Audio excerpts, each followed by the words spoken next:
नमस्कार दोस्तों, आपका स्वागत है एक और वीडियो में। और इस वीडियो में हम जैसे कि देख रहे हैं कि हम चैप्टर 12 की समरी की बात करने वाले हैं। और आप अपनी स्क्रीन पे देख सकते हैं कि मैंने ये जो समरी है मैंने इसको लिखा हुआ भी है। तो इस चैप्टर 12 में क्या क्या होगा मैं आपको उसको संक्षेप में बता दूंगा, कम शब्दों में बता दूंगा। उसके बाद इस चैप्टर की बारीकियां क्या है और इस चैप्टर से कौन कौन से एग्ज़ाम में किस तरीके के सवाल पूछे जा सकते हैं उस पर भी हम चर्चा करेंगे। तो आप ध्यान से सुनिएगा। और मेरी आपसे रिक्वेस्ट होगी कि एक कॉपी और एक पेन तो आप अपने अपने साथ रखिएगा ही। और इस वीडियो को पॉज करके आप सोचिएगा कि हैंचर्ड क्यों कहता है, और अगर हैंचर्ड कोई बात कहता है फॉर एग्जांपल तो वो क्यों कहता है, और उस कही हुई बात का आपके लिए क्या मतलब है। तो आपको हर एक शब्द को, हर एक पहलू को अपने नज़रिए से भी देखना है, ताकि जब आप इस नॉवल को पूरा पढ़ें तो आपकी एक अंडरस्टैंडिंग डेवलप हो नॉवेल्स के बारे में, कैरेक्टर्स के बारे में, और उन कैरेक्टर्स के बारे में भी जिन लोगों को आप आमतौर पर दुनिया में मिलते हो। क्योंकि थॉमस हार्डी ने ये जो कैरेक्टर्स लिखे हैं ये कोई आसमान से उतरे हुए कैरेक्टर्स नहीं हैं। ये वही कैरेक्टर्स हैं जो उस ज़माने में उनको मिले थे। वही जो शराब के नशे में सब कुछ लुटा देते हैं, जो एंगर में अपना सब कुछ खो देते हैं।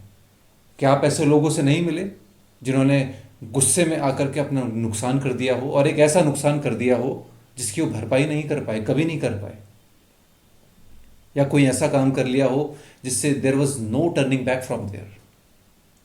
तो इस तरीके की जब हमारी अंडरस्टैंडिंग डेवलप होगी तो इस नॉवल को पढ़ने का हमारा अलग ही मज़ा आएगा फिर। तो इस नॉवल में देखिए अभी चैप्टर 12 में क्या हो रहा है। चैप्टर 11 में सूजन से मिल गया था हैंचर्ड। हैंचर्ड ने प्लान किया कि दुनिया की नज़र से बच करके मैं आपसे फिर से शादी करूंगा। लोगों को पुराना, और ख़ासकर एलिजाबेथ को पुरानी चीज़ों के बारे में बिल्कुल भी पता नहीं चलना चाहिए, क्योंकि किसका सवाल है? इमेज का सवाल है। अब सूजन के पास टाइम है 2 दिन के लिए सोचने के लिए। अब चैप्टर 12 में सूजन अपने क्वार्टर्स में चली गई, अपने होटल में चली गई, और हेंचर्ड अपने होटल में आ गया है। सॉरी, हेंचर्ड का तो अपना घर है वहाँ पर, वो क्यों होटल में जाएगा। तो हेंचर्ड अपने घर में वापस जाता है, and Henchard comes back to his house where Farfrae was still working. अब जिस हालत में वो फारफ्रे को छोड़ के गया था उसी हालत में फारफ्रे काम कर रहा है। फारफ्रे वैसे ही काम कर रहा है जैसे आजकल के लोग फ़ोन पे लग जाते हैं। आप घर पे किसी को छोड़ करके जाओ, वो फ़ोन पे लगा हुआ है, और इसके चांसेस वही होंगे कि जब आप वापस आओगे तभी भी वो फ़ोन पे ही लगा होगा। फ़ोन में इतना रम जाते हैं लोग।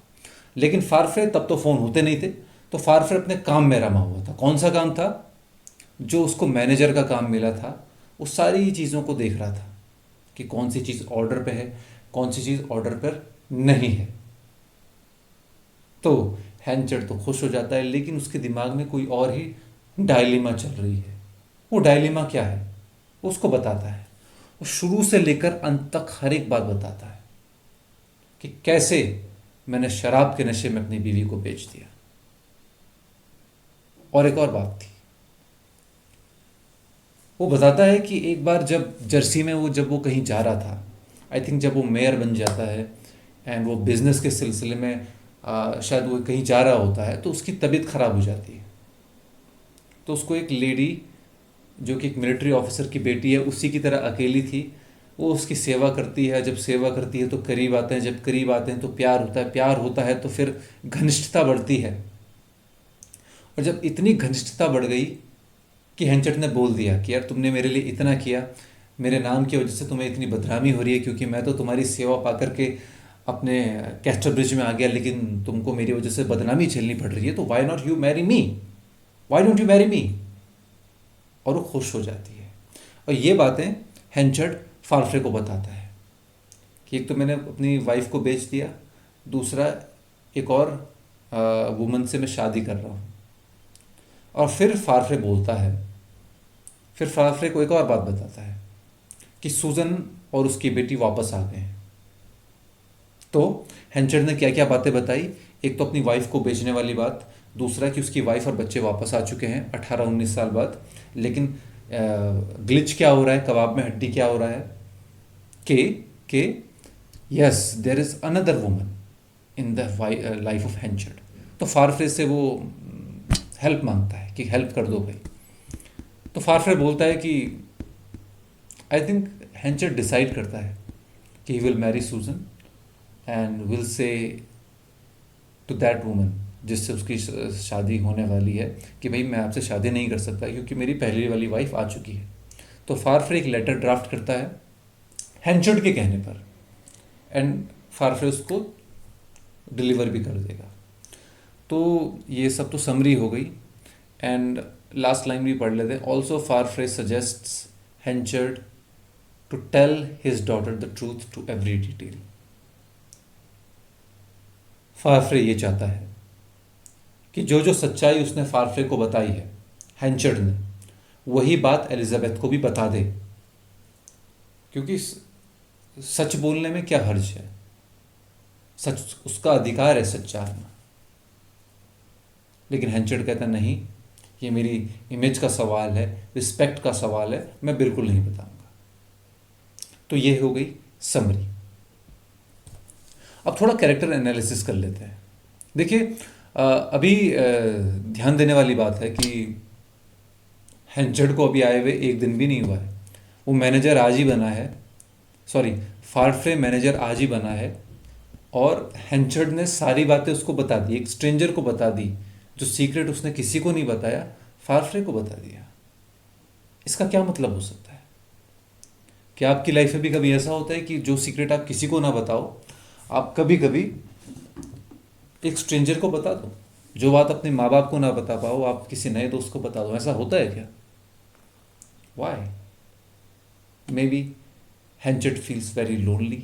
किसी से तो बात हो, किसी से तो कह सके, तो फारफ्रे को बता देता है। मतलब फारफ्रे पर वो इतना ट्रस्ट करता है कि उसने वो बातें बता दी।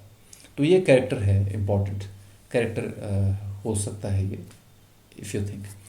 इससे पढ़िए, he was plainly under some strange influence which sometimes prompts men to confide to the new friend what they will not tell to the old।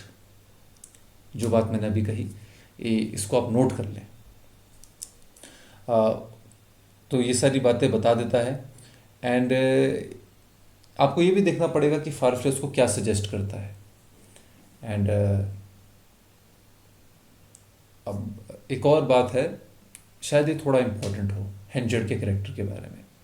जब वो बीमार पड़ा था, जब उसको उस वुमन ने उसकी सेवा की थी, जब दोनों को प्यार हो गया था, व्हाटएवर, तो उसके बारे में डिस्क्रिप्शन यहाँ पर लिखा हुआ है हेंचर्ड ने। Well, one autumn, when stopping there, I felt quite ill, and in my illness, I sank into one of those gloomy fits I sometimes suffer from, on account of the loneliness of my domestic life। तो ये जो word है, on account of the loneliness of my domestic life, ये कह क्या रहा है कि जब मैं बीमार पड़ा था तो एक किसी ने मेरी सेवा की थी, लेकिन वो बीमार क्यों पड़ा था? उसको प्रॉब्लम आ जाती है। क्यों? दुख से। उसकी जो पर्सनल लाइफ, डोमेस्टिक लाइफ में जो दुख है, अब है तो बड़ा आदमी बन चुका है, लेकिन अब उसको दुख इतना ज़्यादा है कि अब वो क्या करे। हमारे इमोशंस हमारे कितने पावरफुल होते हैं, चाहे हमको कितना भी पैसा मिल जाए, हमारे इमोशंस हम पे हावी हो जाते हैं, हमको बीमार कर देते हैं। तो it's really important to have our emotions under control. तो ये चीज़ है कि हेंचर्ड की जो डोमेस्टिक लाइफ थी वो बहुत ही ख़राब थी। ये एक इम्पॉर्टेंट कैरेक्टर है। दूसरा है कि फारफ्रे उसको क्या सजेस्ट करता है। फारफ्रे उसको यही सजेस्ट करता है कि भाई आप एलिजाबेथ को सच सच बता दीजिए, अपनी बेटी को सब कुछ सच सच बता दीजिए। तो ये भी एक इम्पॉर्टेंट चीज़ है।